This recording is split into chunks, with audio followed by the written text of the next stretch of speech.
Dead line ముంచుకొస్తోంది. Countdown మొదలైపోయింది. దీంతో నిద్రలేని రాత్రులు గడుపుతున్నారు ట్రంప్. ఇజ్రాయెల్ పాలస్తీనా యుద్ధ విరమణ విషయంలో తన ఫార్ములా వర్కౌట్ అవుతుందో లేదోనని కలవరపడుతున్నారు. తన ఖాతాలో మరో క్రెడిట్ పడుతుందో లేదోనని కంగారు పడుతున్నారు.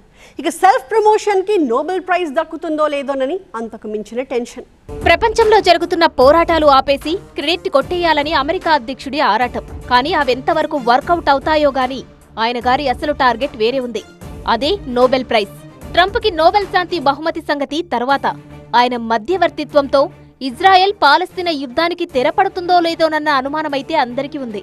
ఇజ్రాయెల్ యుద్ధదాహానికి గాజాలో వేల మంది ఇప్పటికే బలయ్యారు. శిథిల భవనాలు తప్ప పాలస్తీనా గడ్డపై ఇప్పుడేమీ మిగల్లేదు. పిడికెడు అన్నం కోసం జనం అలమటిస్తున్నారు. పసికూనలు పిట్టల్లా రాలిపోతున్నారు. ఇలాంటి సమయంలో శాంతి మంత్రాన్ని జపించిన ట్రంప్ హమాస్ కి పెట్టిన డెడ్ లైన్ ఆదివారం సాయంత్రంతో ముగుస్తుంది. ట్రంప్ ప్రతిపాదించిన 20 సూత్రాల ఫార్ములాని హమాస్ కొంతవరకు ఒప్పుకుంది.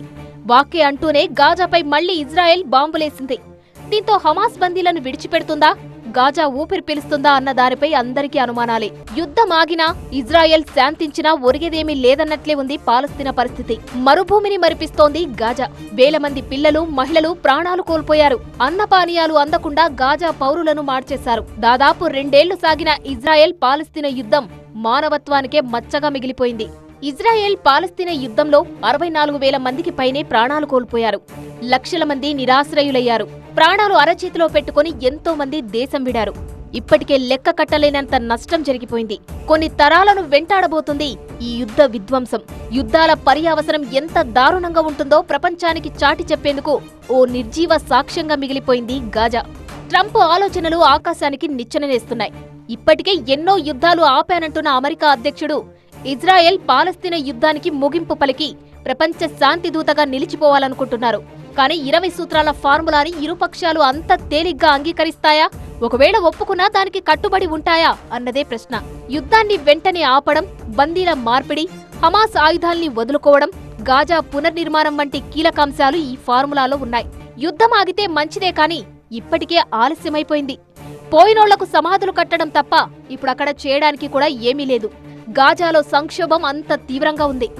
ఆక్సిజన్, ఆహారం కొరత, కరువు తీవ్రంగా ఉన్నాయి. మౌలిక సదుపాయాలు ధ్వంసమయ్యాయి. ట్రంప్ ప్లాన్ అమలైతే ఇంతటి విధ్వంసంలోనూ నిలిచిన ప్రాణాలు కాస్త ఊపిరి పీల్చుకోగలుగుతాయంతే. ఇజ్రాయెల్ పాలస్తీనా యుద్ధం ఆగుతుందా లేదన్న ఆలోచనకు మించి ట్రంప్ను మరో టెన్షన్ వెంటాడుతోంది. అదే నోబెల్ శాంతి బహుమతి. తనకు నోబెల్ ప్రైజ్ రాకపోతే ప్రపంచం తలకిందులవుతుందన్నట్లు మాట్లాడుతున్నారు Trump. Israel, Pakistan, Cambodia, Rwanda, Azerbaijan, Armenia సహా యుద్ధాలు, అంతరుద్యాలతో అట్టుడుకుతున్న కొన్ని దేశాలు నోబెల్ పీస్ ప్రైజ్ కి ట్రంప్ పేరును ప్రతిపాదించాయి. యుద్ధాలు ఆపి ప్రపంచాన్ని రక్షిస్తానంటున్న ట్రంప్ నోబెల్ బహుమతి దక్కుతుందో లేదోనని తెగ టెన్షన్ పడుతున్నారు.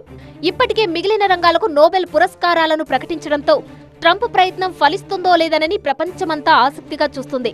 అక్టోబర్ 10 నోబెల్ పీస్ ప్రైజ్ కి డెడ్ లైన్. ప్రపంచ దేశాలపై కక్ష సాధిస్తూనే శాంతి కాముకుడనని చెప్పుకునే ట్రంప్ కి ఆ అదృష్టం రాసిపెట్టుందో లేదో.